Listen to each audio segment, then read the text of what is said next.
if you're waiting for your team to get better, if you are blaming them for the lack of performance, lack of alignment, and anything else, then you want to look at yourself first. It's misplaced blame. Now, what do you do with this? Well, first of all, you've got to be self-aware. It's a very challenging thing to be self-aware because you don't know when you get it right. You don't know if you've really gotten to the heart of it, the core issue. Welcome to Grow Think Tank. This is the one and only place where you will get insight from the founders and the CEOs of the fastest growing privately held companies. I am the host. My name is Gene Hammett. I help leaders and their teams navigate the defining moments of their growth. Are you ready to grow? Today we're going to talk about a controversial topic, but who do you blame for the lack of growth in your company? Think about that honestly. Do you blame your employees? Do you blame the economy? Do you blame anyone external than yourself?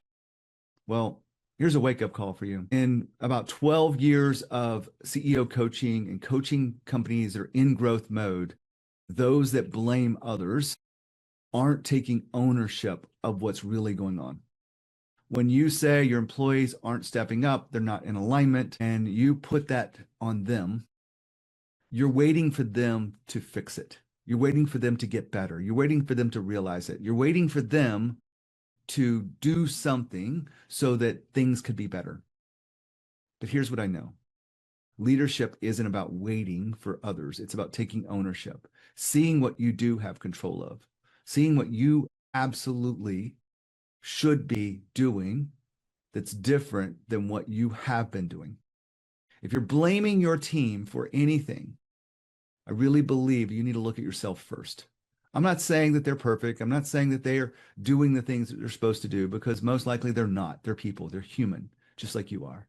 But I am saying that when you as a CEO of the company, you have put the systems in place to hire these people, you have the standards of the company, you have a culture that has been defined by you over time, maybe not directly, but indirectly.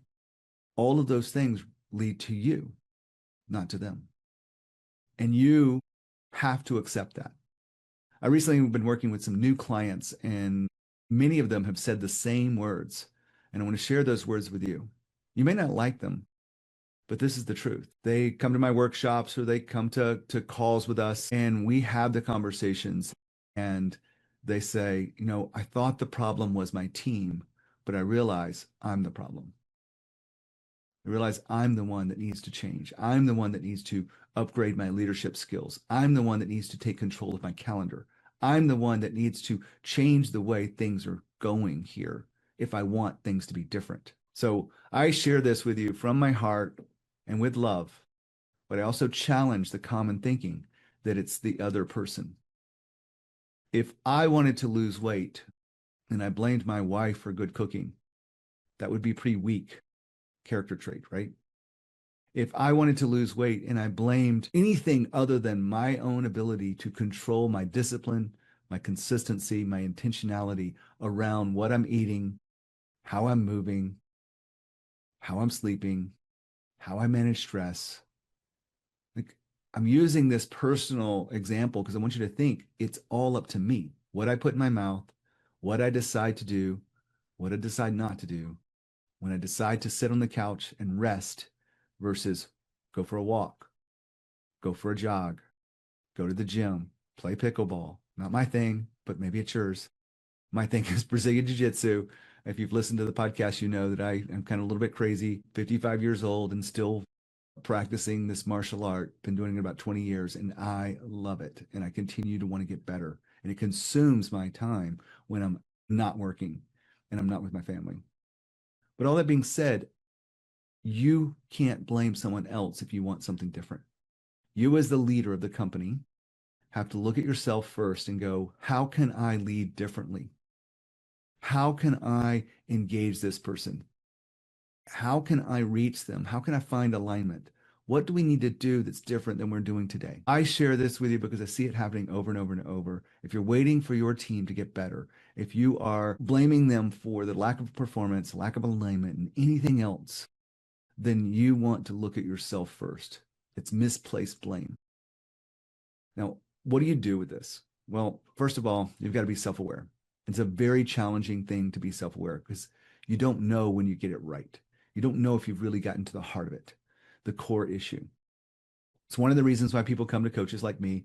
And I'm not saying you should hire me or work with me, but you should go to someone who understands how to help you really see what has a grip on you, what level of thinking is actually going on in your head, the stories you tell yourself that are keeping you where you are. And if you aren't willing to look at those things, then you're probably going to repeat some of these lessons. It's going to take you a lot longer. I'm not saying you won't get there. It just will take you longer to get to where you're going. And you will have to endure a lot more sacrifice and stress in that journey. And I'm not saying there's no stress and sacrifice in the journey of growth, because there is. But you can be uncomfortable in growing, or you can be uncomfortable in not having the business you want, the performance you want, the profit you want, whatever it may be. It's all up to you. I know this is heavy stuff, but I promised myself that I would hide nothing and hold nothing back as I coach my clients. And as I look to you and listening to all of the people that have come into our world in the last year or 2 years, it's been more difficult in business for many different reasons and different models, different industries. So I know it's happening at scale. All that to be said, I'm here to help you if you want help. If you're kind of curious about the work that we do and you want to go a little bit further into this, we have a training that we do every couple of weeks.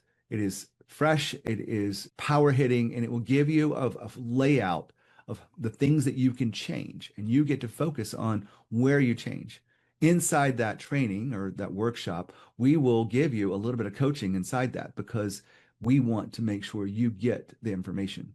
You don't have to hire us, but if you want us to support you, you can. If you're curious about that training, go to training.corelevation.com. We'll get you the place where you can sign up for free for the next training that we have. And if you're blaming your employees and you're not taking ownership of what's going on in your business, then you want to be there. You absolutely want to be there to help yourself. Stop working so hard. Stop trying to control things. Stop being the most important person in your business. If you want a business that grows beyond you, go to the training at training.corelevation.com. When you think of growth and you think of leadership, think of Growth Think Tank. As always, lead with courage. We'll see you next time.